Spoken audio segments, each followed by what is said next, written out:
This portion of the 2002 General Motors Cup at Seafair is brought to you by Parts and Repair Services from Sears. Where else? And by your local Northwest Chevrolet dealers. Chevrolet will be there. And the celebrating, partying, the good times continue out along the shores of Lake Washington. As we're just after 4 o'clock, perhaps you've been out and about, perhaps you've been doing some other things, and you're just now turning on the television here to Channel 7. Well, welcome to KIRO 7. This has been live continuing coverage of the General Motors Cup at Seafair. It's always a great tradition for all of us here at Channel 7, bringing you the great hydroplane racing and all the great traditions that are the Seafair celebration, great boat racing, and the air show continues. This, I believe, is a C-130, guys? Is that it? Bigger. All right. And it is a big plane, and now it's a long way up there, so it's a little difficult for me to see from where I'm at, as I'm in the tower here in the pits. But it's all part of the KeyBank Air Show that has been just a marvelous, marvelous air show. And part of this demonstration now is the leapfrog demonstration, which basically is the U.S. Navy parachute team. That's what's about to happen. I think they're going to let these guys out probably in the neighborhood of 12,000 feet above our position here in the pits, and they are going to come parachuting in. So the leapfrogs are members of the, yeah, it's actually too high. I was just told it by our director, Doug Wetz, too high to get a camera to find it and to get the picture. So you will see the leapfrog demonstration as these commandos, these Navy SEALs, come parachuting in to our location here along Lake Washington, just south of the I-90 floating bridge. And now we see them coming out of the transport plane. There are, as I understand it, 15 members to this team. Whether all 15 are going to be coming in the parachute jump or not, we are not sure, but always a great fan favorite to watch these. You see necks craning. As far as I can see, people are looking straight up in the air as part of the Navy SEAL team comes in. A typical performance consisting of, say, 14 jumpers leaping out of that aircraft, as we told you, about 12,000 feet. These jumpers, before they pop the chutes, will be traveling about 120 miles an hour.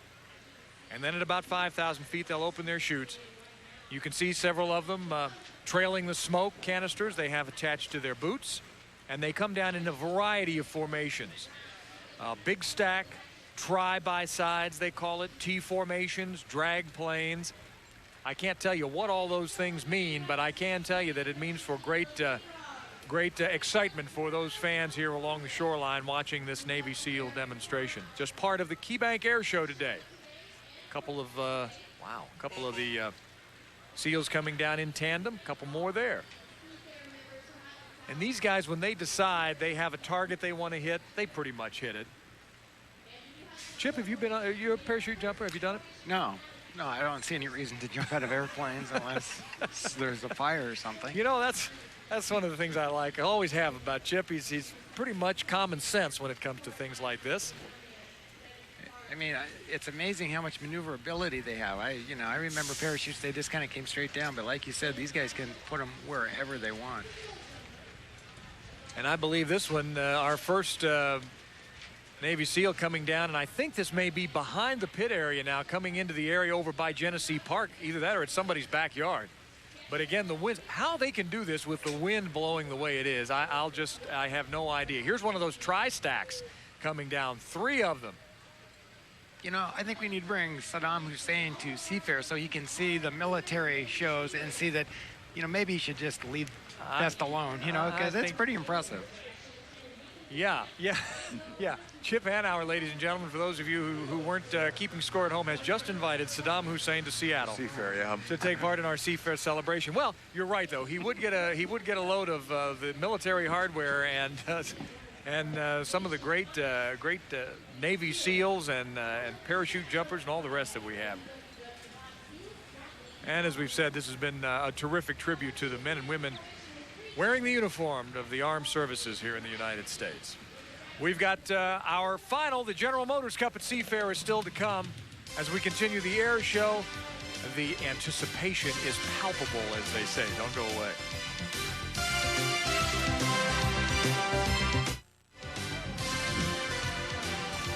Oh, it's been a wonderful day. It started out cloudy and a little bit chilly, but the sun has since come out here in Seattle, and actually, as far as pretty is concerned, it's as nice as it's been all day long. Now, the breezes are still continuing. Mike, what's it like up at your end of the course? The course was in pretty good shape for that provisional. If it stays that way, of course, it's going to get chopped up by all these boats that will come out for the final, Steve. But as far as rollers are concerned, as far as wind is concerned, it's about as acceptable as it's going to get.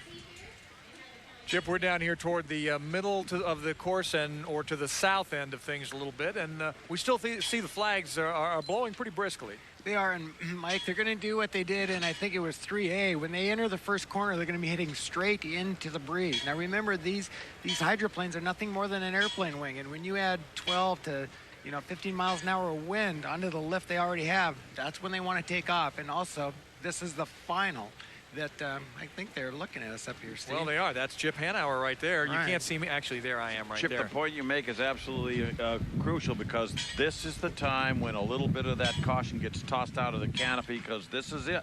You go for it now. It's now or never. If you've got a chance and you think you can win, you've got to hang it all out here, and that includes going into that first corner perhaps faster, and usually that's what happens in a final heat, faster than anybody's gone into the first corner yet. Fastest first lap we've seen all day was a 1:41. Seen a lot of high 130s and what have you. Very often it's been our experience that when we get into the final heat, that final first lap in the final heat will be usually 5 to 7 miles an hour faster rather than the fastest preliminary heat. That means they're going to be pushing it. Well, and Mike, we know that whether it's sort of like the mind is wanting to do it, but the body just can't. Let's see, because we know Mark Tate likes to go fast. He's a hard-charging driver. Is his equipment up to the task? Bill Rocky is in the Trend West pit.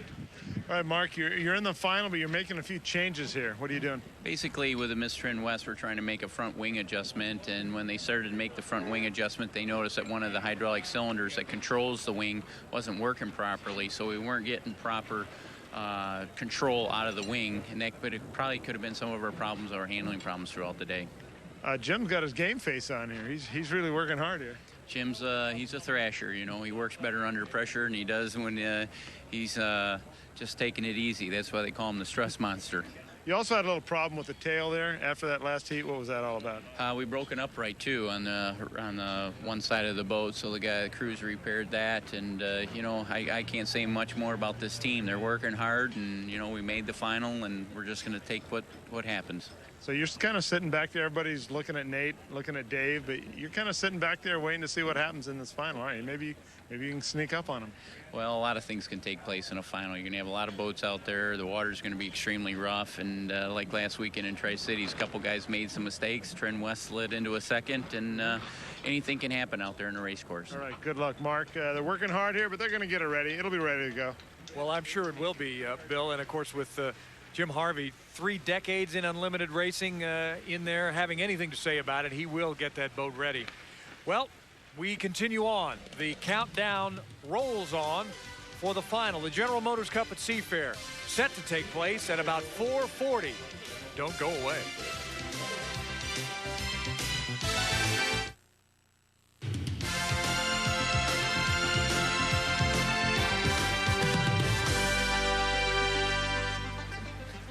The cranes in the pits, of course, they lift up those big unlimited hydroplanes and drop them gently into the water. Meantime, we've got some kids that have found another way to enjoy the water. Boy, that's a big inner tube, right? That's a big tire that came out of, Chip. You don't see adults getting in water on a day like today. No. The kids, their lips can be purple. It doesn't bother them. It's chilly out there, regardless of whether it's 90 degrees or not. Greg England is down in the pits with a gentleman who's got no time for the water unless his boat is winning. Here we go, Greg. That's right. I'm with Eric Elstrom. You guys making some changes, working on the sponsons. What are you guys working on? Well, we made some changes earlier in the day to see how they would work, and we went back to how we ran earlier in the day today. So, we thought it was a little calmer out there, so we were going to try some things in case the wind laid down in the final, but it hasn't, so we're going back to how we were this morning, because it's rough out there, and it's going to be 5 laps of attrition out there. Are you trying to tell me not too little information because you think the Bud people are listening? Is that what? I think you're holding back on me is what I'm saying. No, it doesn't matter now if they hear it. They're all done. They can't make the change we made anyways. No, I'm not going to tell you exactly what we've done, Okay. but we've done what we have to do to go out there to do the best we can. I do know this. Your driver, Nate, is he's not here in the truck. He's got his own boat parked down there, and he's just kind of relaxing. He did that last year before his first win, and he's kind of doing that now, just kind of relaxing over there. Yeah, he's got to go over in his mind exactly what we got to do this one last time in the Seafair, because this, I think out of all the races this year, this is going to come to head here. This is going to be the big race. Everyone is really fast, and it's going to be a hell of a race. Winning here last year set this team off. You won 4 of the next 6 races. What would a win here again do for this Elstrom team? Well, you're getting ahead of us. We don't like to get that far ahead of us. We got to go out there and just run hard and do our best. If that happens, there would be absolutely nothing like it. And I don't know how anything else could compare to that. But we got a long ways to go. I mean, 5 laps go quick, but it'll seem like another day before that time comes. Nate, call it the battle in Seattle. We can look forward to a great final. It's going to be a tough one. Great, Eric. Thank you. All right, they're gearing up. Nate is relaxing. I'm sure he's watching too. Maybe catching a few Z's. We caught him doing that last year too, guys. Well, there's a lot of game face going on down there in the Elam pits. Well, we have just learned, as I bring Chip and Mike Fitzsimmons back in here, that the start, the final now, lane assignments, it's going to be a free-for-all. Mike, what does all that mean? Well, that means you go hunting for lanes. That means you do not have a predestined lane. You don't have a pre-assignment. The only one that knows where he's going to have to be for the start of the final is the trailer boat, the Grand Central Casino boat. Mike Weber will have to be behind the 6 frontline starters. That's the only one who knows where he's going to start. The rest are going to try to grab that lane. I would think, Chip, right now, given the water conditions and all, that lane 2 would be perhaps the best looking lane for this final heat. I'd have to go inside. I just can't take the chance of letting somebody inside of me. It's going to be tough. You're right. It's tougher on the inside lane. You don't have as much room to work for, but I just can't just give it away because that's usually the guy that beats you. Now, you again, go back to the beginning. Explain to all of us, when we say free-for-all, you literally will be driving around in the infield, such as it is. You'll be driving around in circles. When do you have to establish what lane you're going to be in? You establish your lane, the first buoy, before you enter the north turn. Once you get there, that's your lane. Nobody can take it away from you, and you have to maintain that lane all the way till you get out of the first corner. So if you're 1 lane out from the guy you got to beat, you've got to go a lot farther distance, which means you better have a lot faster boat. Yeah, I think we could show that buoy also. It's a double lash. It's a green and orange buoy entering the north turn, just 500 feet from the yellow entrance pin to the north turn up by the bridge. That's the score-up buoy, they call it. And that particular pin, once you cross that, if you do anything, as Chip says, move around lanes in any way, shape, or form, you're going to get a 1-lap penalty, and it's pretty much out of the running. The other thing I think we need to talk about is the fact that this is a 5-lap affair, and we have seen some pretty wild action. We've seen cowlings blow off. We've seen buoys dislodge. We've seen guys hit buoys. We've seen boats skid sideways. We've seen all kinds of things happen in just these 3-lap affairs in the rough water. This time, it's in addition to speed, it is endurance. You've got to go 5 laps to win the General Motors Cup. And that's what makes it so exciting. That score up, that trying to find your lane, the free-for-all, that's going to take place, and we'll find out who the champion is in just a few minutes. Don't leave that television set. The General Motors Cup from Seafair rolls on here on KIRO 7.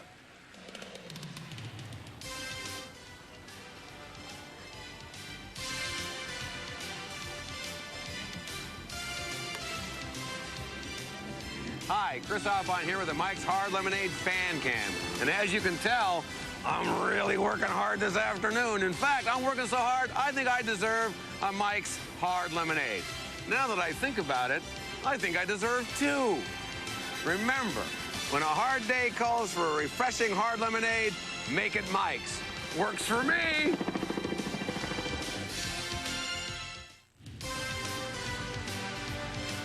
Well, it's almost time to go racing for all the marbles, the General Motors Cup at Seafair.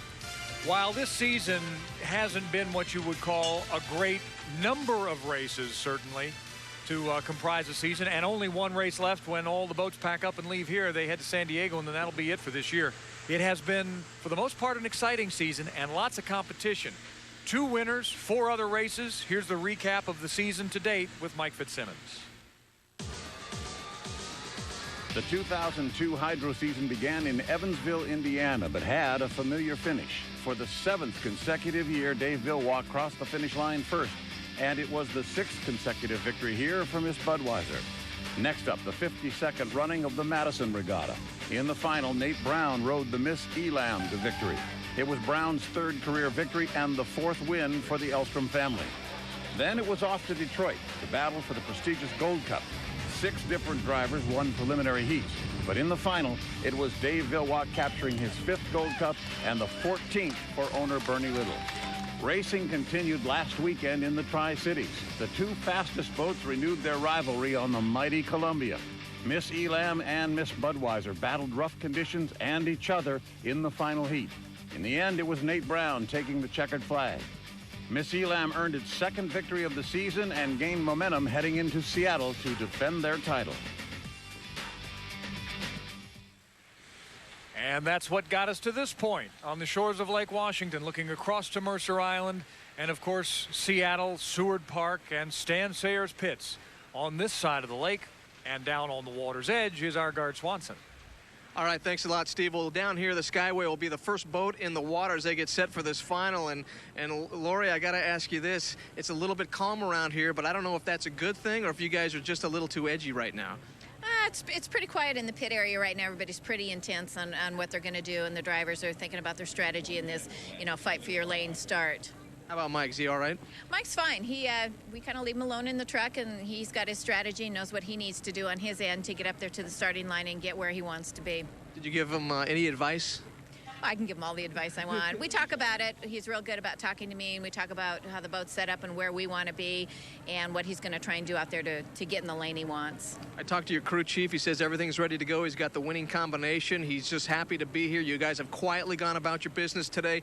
You're here in the final. You haven't scored a lot of points like you wanted to. You came in 2nd in the national point standing, so you probably lost a little bit there. But as far as you guys are right here in the final now, and that's got to feel pretty good. Yeah, things might be real surprising. We may surprise everybody today. This could be our race. All right, go get them. Thank you. All right, thanks a lot, Lori, guys.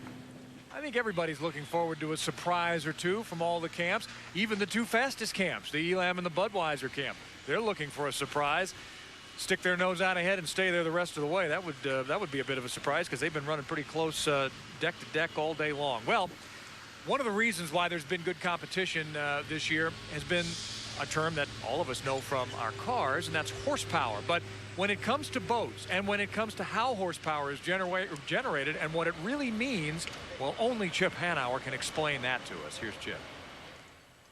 I'm here at Western Towboat, a family-owned tugboat company here in Seattle. And what's interesting about these tugs you see behind me is they actually have something in common with unlimited hydroplanes. They both make 2,500 horsepower, but they couldn't be more different. A tugboat makes 2,500 horsepower and can pull an apartment house to Alaska. An unlimited hydroplane makes 2,500 horsepower, can go 200 miles an hour, but it can't even pull a small child up on 2 water skis. So why is that? Although a hydroplane and a tugboat both make 2,500 horsepower, they do it very differently. Horsepower is RPM, revolutions per minute, times torque. Torque is what you do when you open up a hose bib at your house. If that hose bib is corroded, it takes more torque to open it. If it's brand new, it spins easily and you're using very little torque. To go fast around Seattle, these teams have to have the right amount of torque to get the boat off the corner and get it up to speed, but also have enough RPM to go 200 miles an hour at the end of the straightaway. They do that with this propeller. Just enough torque to get the boat accelerating, but also small enough to give it enough RPM to give it a lot of speed at the end of the straightaway. This baby makes very little RPM, only going about 200 revolutions per minute versus over 10,000 for this propeller, but it creates very little speed. But it can pull an apartment house all the way from Seattle to Alaska efficiently. 2,500 horsepower, 2 different propellers to do 2 different jobs. And you never know when you want to pull an entire apartment house all the way to Alaska, so I thought that was very informative, Chip. It's important. Thank you for doing all the mathematics on that. There's not a lot of math going on down in the Bud camp. They know what they have to do. They know what they want to do. And here's Bill Rocky with the mood there. That's right, Steve. Dave Villwock just walked by me, and he got what he wanted. He wanted this final heat to be a free-for-all. He wanted to be able to determine where he starts, where maybe he can put Nate Brown. He's had a confident day, and everything so far has gone just perfect for him. And the draw for the final, the fact that he can go out there and drive this race and get his own position, that's exactly what he wanted, and he's really confident right now. All right, Bill Rocky in the Budweiser camp. Now, granted, these guys are going to go out. They're going to vie for position. They're going to jockey. They can't cut anybody off. They'll find the right lane. But what's going to happen once this race starts depends a lot on what the conditions are out on the race course. And to give us a bird's eye view of the water right now, Chris Lagueros on the log boom. Take a look, Steve. Little bit of a chop as we look at the log boom and the course just beyond. The wind has been blowing pretty steadily all day long. The only thing that's changed is the sky. We've had rain at times. It's been dark. It's been cloudy. Now it's bright and sunny. That's great. But again, the wind should be a factor. A bit of a chop out there. We'll see how the boats handle it, Steve. We will, Chris. Enjoy the view from out there just behind the log boom. Meantime, the wind blows the Stars and Stripes. And the fans on the sidelines and here along the shore getting ready for some great racing. Here is your lineup for the GM Cup Final. The Budweiser, Elam, Trend West, Lumar Window Film, Auburn Chevrolet, Skyway Park Bowl, and the Grand Central Casino is the trailer. We'll break them down when we come back.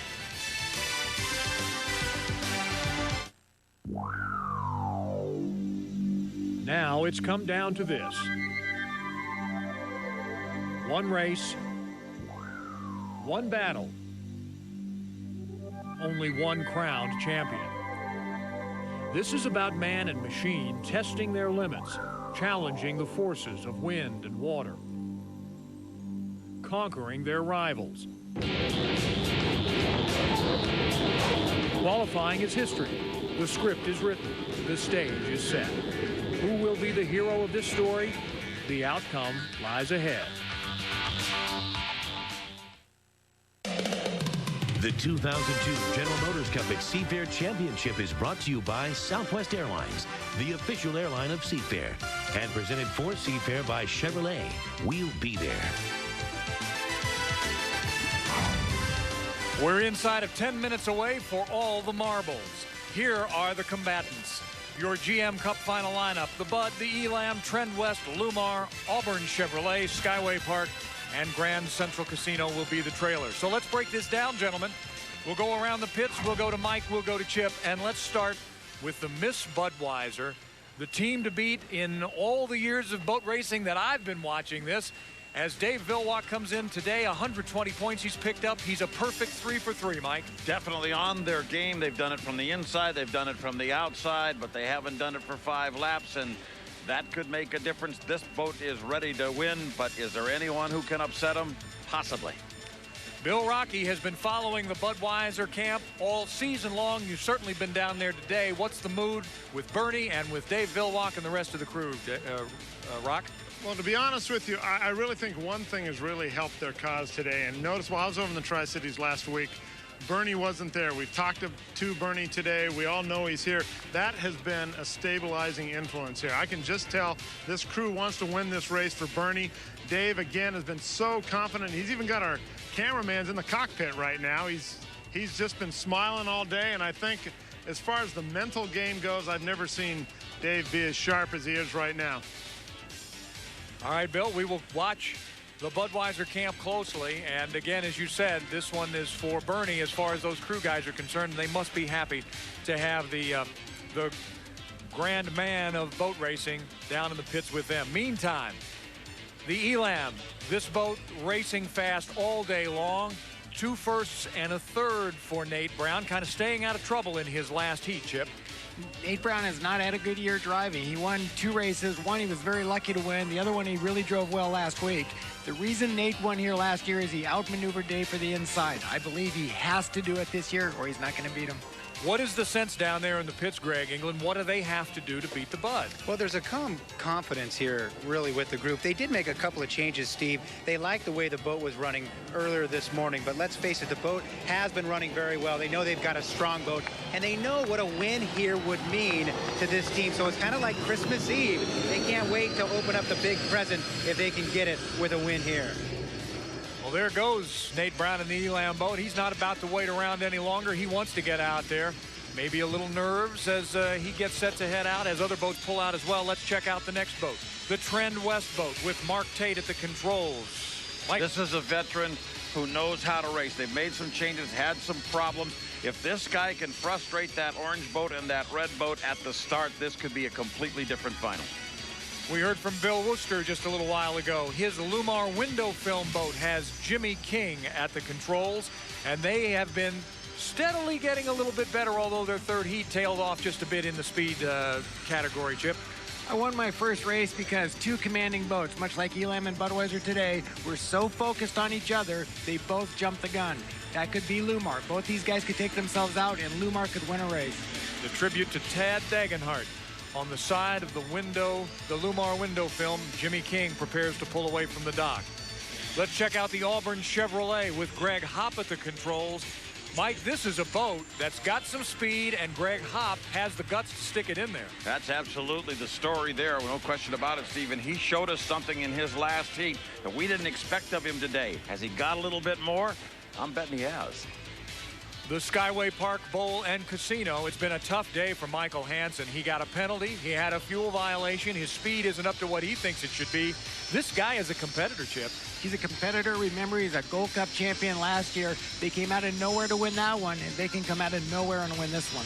Guard, you were talking to Lori Jones a little bit earlier. She said we might just jump up and surprise some people. Yeah, absolutely. And Mike Hansen, the driver, just walked by me just about 2 minutes ago before they slammed the canopy down. And this guy has the eye of the eagle, eye of the tiger. He's ready to go. In fact, he looked a little bit upset after those first two one-lap penalties he got earlier in the day. I think he's so angry going out there right now. I think he's just going to put the pedal to the metal and take it and give the big boys a run for the money. We'll talk about driving angry in a moment, but finally, here's the trailer, the Grand Central boat, Mike Weber, who finally put it all together and gets his boat into the final. However, he is the trailer, Mike, and that's going to be a tough place to come from. Almost impossible, Steve. Michael Hansen in 1993 at San Diego, after everybody else had all manner of problem, pulled it off with the Kellogg's Frosted Flakes. It's never been done before. It's never been done since, and it won't be done this afternoon.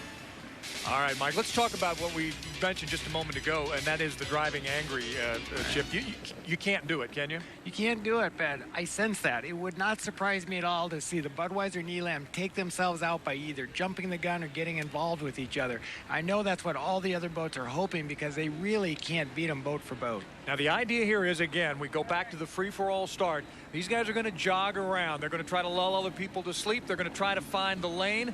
There's the Budweiser, and then they still have to hit the start, right, Chip? Exactly. You have to start. So if you want the inside lane, you got to get there early to reserve it. But if you get there early, you're not going to hit the line with as much speed because you had to get up there early. So how big a price do you pay for that? Right now what's going on is Nate Brown is following Dave Villwock because, like in Top Gun, to get the inside lane, you want to actually be behind the guy. So when he starts to turn to get to the inside, you turn underneath of him. And if you look at Nate Brown, he's just stalking the Budweiser now, just waiting for him to make a left turn to go for the inside, and Nate's going to take it away from him. He's never been very good at it this year. Does it behoove, Mike, either one of these drivers to be beside the other one, regardless of who gets the inside? Do you want to be beside your opponent? You want to be inside of him if you can be, obviously. Even if you don't get lane number one, you want the boat that you think is going to be the best to be outside you if you can.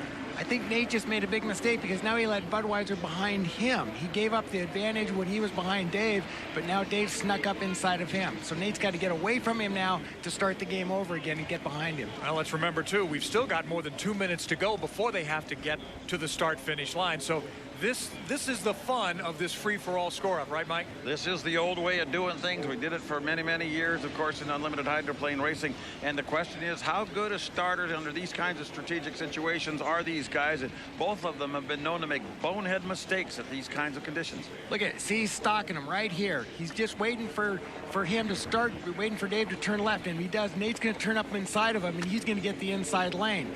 Dave's going to try and shake him now, get rid of Nate. Dave ordinarily cuts the course at this point in the lower end of the race course. He's not going to do it this time. He's going to go around the outside buoys, and he's going to try to force Nate to stay outside of him. Dave just made a great move because he used this boat right here to keep Nate from getting inside of him. So I think Nate's in big trouble now. I think Dave's got the inside from him.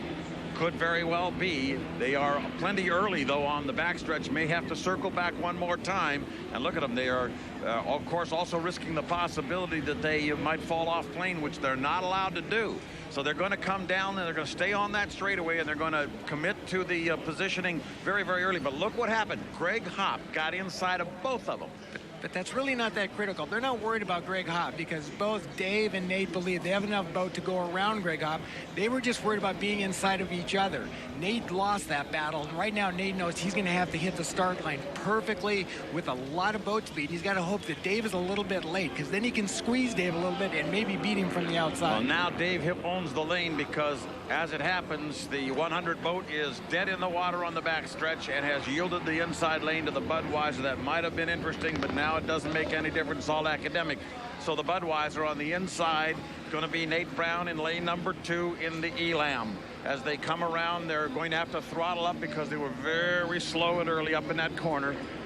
But it's really down to the 2 to knockheads. The 3 lanes going to belong to the Skyway Park, the 4 lane, the Lumar. On the outside, here comes the Trend West with a head of steam. As they come down to the line, we are going to have a fair start.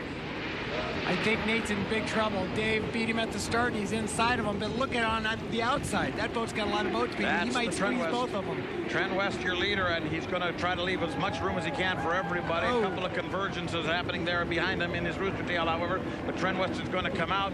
Nate was one of the ones who's in trouble also. It's Dave's race now. Nate got squeezed and had nowhere to go. Dave did everything right as a driver right now. Now he just has to let the boat speed do all the work for him. And we have a 1-lap penalty on the Skyway Park for crowding in on Nate Brown, but he took him out of the race, and it doesn't make any difference if he gets a penalty, although Nate is really putting his foot in to try to catch back up again. Remember, 5 times around, rough water, Miss Budweiser, your leader. Trend West is right out there on the outside, but doesn't seem to have the boat that the Budweiser hasn't had it all day. The question really is, can Nate Brown make up any ground? He's got a whale of a job to do if he can. Cross the line first, Miss Budweiser, lap 1. Cross the line second, Trend West. Cross the line third, it is the Elam Plus as they go down into the lower corner 4, lap number 2 of 5. He's got to hope he can catch Mark Tate for second because there's no way he's going to catch Budweiser, but he might be able to catch Mark. Right now, Dave Villwock has done a great job. He maneuvered for the inside. He hit the start perfectly.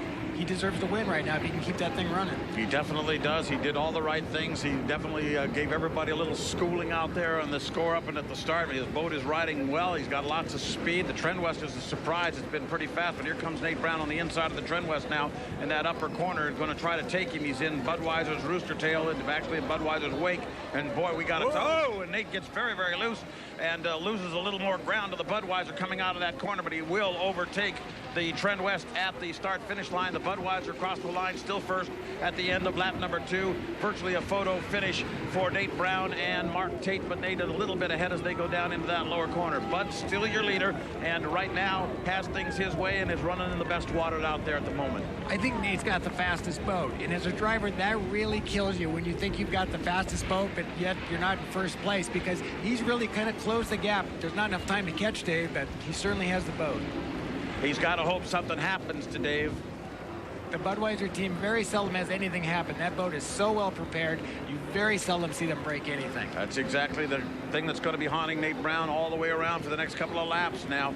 Miss Budweiser, your leader, as we come down to end lap number 3. Nate Brown goes very, very wide, trying to keep his boat speed up, see if he can't possibly catch the Budweiser. The only thing he could hope for is that the Budweiser gets a wild ride, and it is getting a wild ride at the start-finish line. That'll slow him down a little bit. Nate has to hope that the Budweiser just gets ill handling somehow and allows him to catch a little bit up the Elam across the line now at the end of lap number 2. Now the Trend West across the line, and the Skyway is in fourth place overall now down the back chute. Miss Budweiser, your leader, and it is getting rougher and rougher by the minute out there. Lauren Sawyer, the radio man for Dave Villwock, after seeing him get light right in front of their own pit, will be trying to slow Dave down. Tell him you've got him covered, just slow down, keep the boat down, and we got this thing made.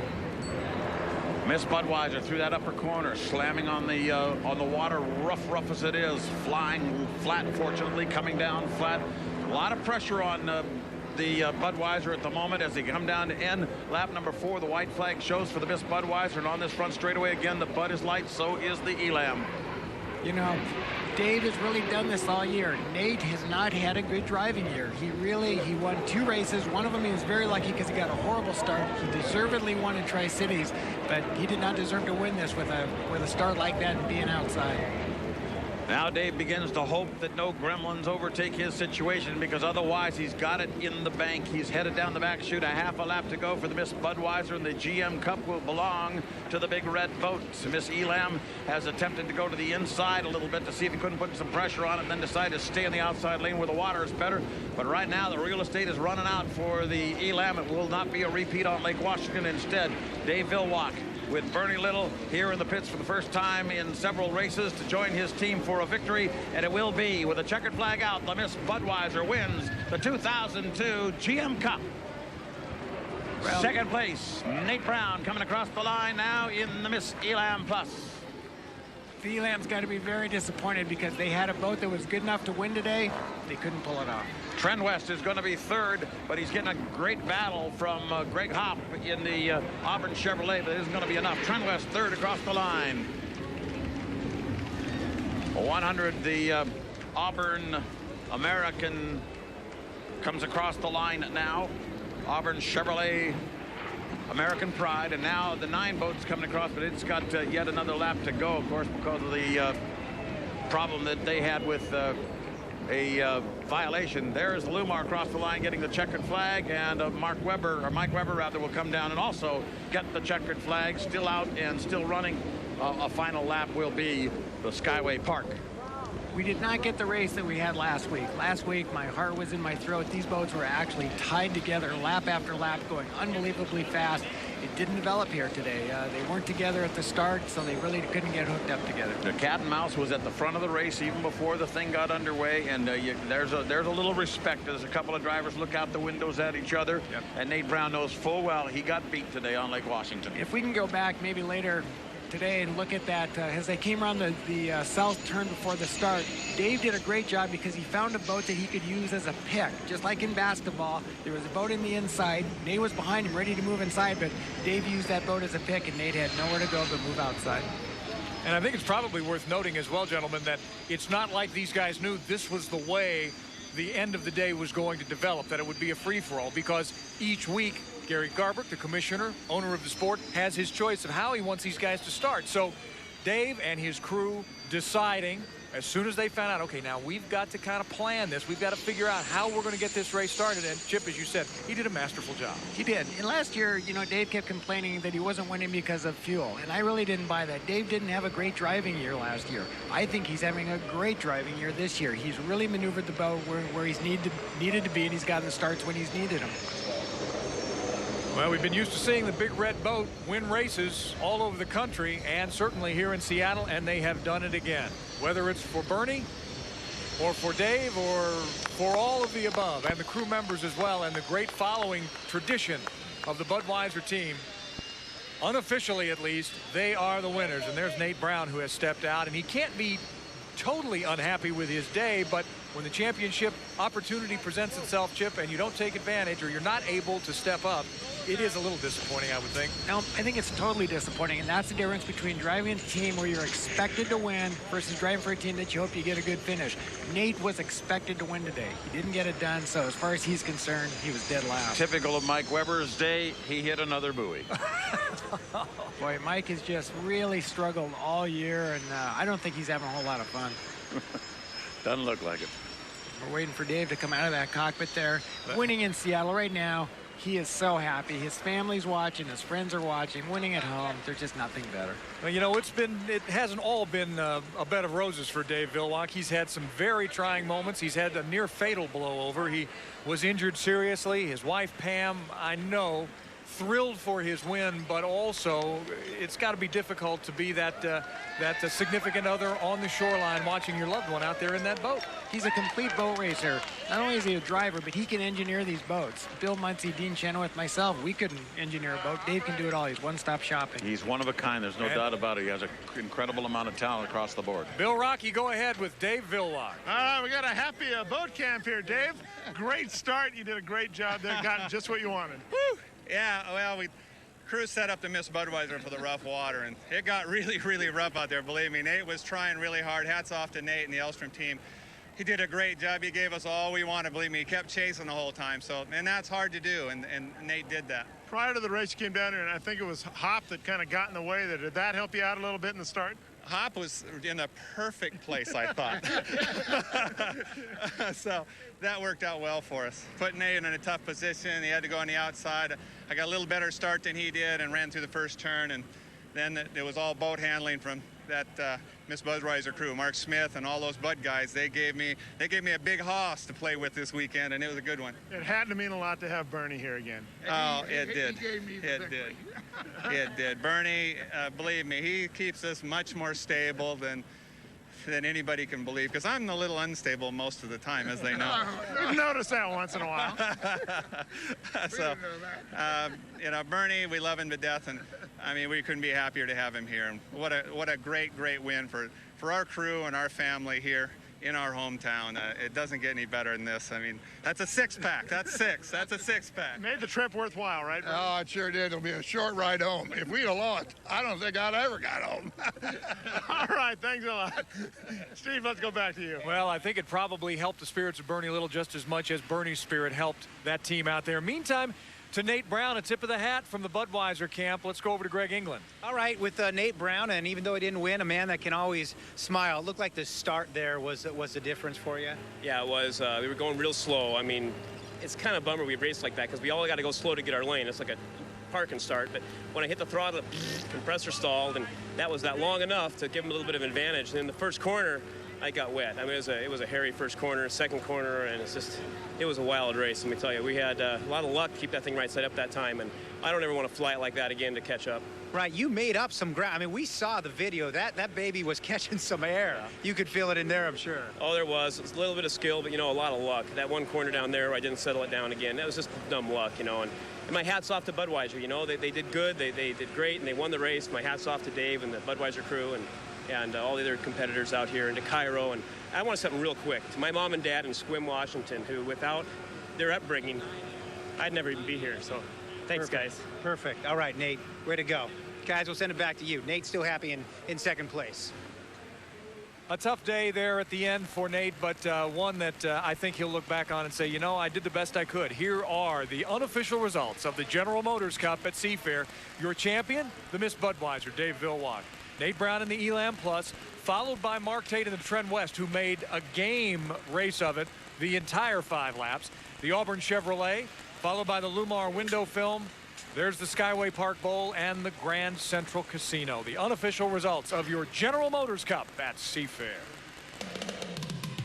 The 2002 General Motors Cup at Seafair Championship has been brought to you by Southwest Airlines, the official airline of Seafair. Well, your Budweiser champion today, Dave Villwock. Take a look at him, Chip, bouncing along. This was, oh my word, this was not a smooth ride by any means. It never is here. I mean, even when he wakes up tomorrow, even though he won, he was out in front, he's going to be sore. I'm sore just watching. When we come back, we'll have much more. The awards ceremony and some more celebrating from the shores of Lake Washington.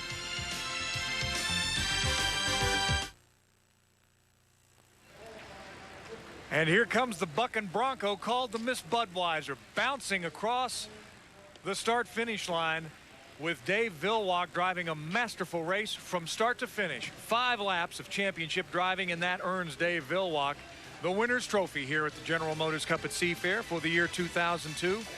A great day of racing. You've seen great speed, great control. We've seen some boats get up, get a little tippy, bounce around. You also saw some boats out on the log boom go sailing away as the log boom broke today. First time I remember that happening. But through all the clouds and the broken sunshine and all the wind, we did have a great day, a successful day, and a safe day of racing for all the little ones on the shore and for those drivers as well. When we come back, we'll celebrate the awards in a minute.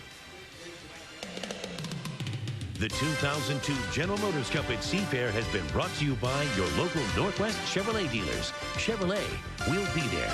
And by Southwest Airlines, the official airline of Seafair.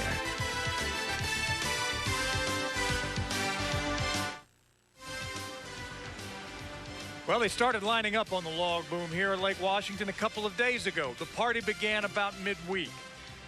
The weather changed, in some ways for the worse. But it held off today. We had the sunshine at the end of the day. The winds kept blowing, but then they always do here on Lake Washington. And it made for some great racing, some exciting driving. The wonderful Blue Angels and the KeyBank Air Show, all a part of this terrific Seafair celebration. And it's just about history for another year. The guys in the pits did a masterful job in keeping up with the stories and the drivers and the owners and the excitement that goes on the shoreline of Lake Washington every year. Greg England, Bill Rocky, Gart Swanson, the newest member of the KIRO 7 team, thanks to all of you. Mike Fitzsimmons at the start-finish line, a great job, my friend. A couple of final thoughts from you? Sometimes it's the fastest boat, Steve, but always the best driver, the most crafty, is going to be right there. That's what happened today on Lake Washington. Michael, again, look forward to another year. Come back and see us, won't you? Sure will. All right, Chip, we talk about masterful drivers. In my book, you're still the best that ever was, but you saw a pretty good job out there, and you are the first to credit Dave Villwock. Absolutely. You don't tug on Superman's cape, and you don't spin the wind, and you don't let Budweiser inside of you, and you don't let him beat you at the start line. You had a good time today? I had a great time. I love it. You want to come back again? I'll be back. All right. Chip Hanauer in the pits with us here atop the tower. For all of our crew and all the people that you're seeing listed here who did a spectacular job in bringing you this Seafair celebration, the General Motors Cup at Seafair, we thank all of you for joining us here. But there's still much more to come. The awards ceremony and all the day's news, and again a recap from here in the Hydro Pits. Let's head to the KIRO 7 Eyewitness Newsroom. Wayne Haverly and Sally Schulze.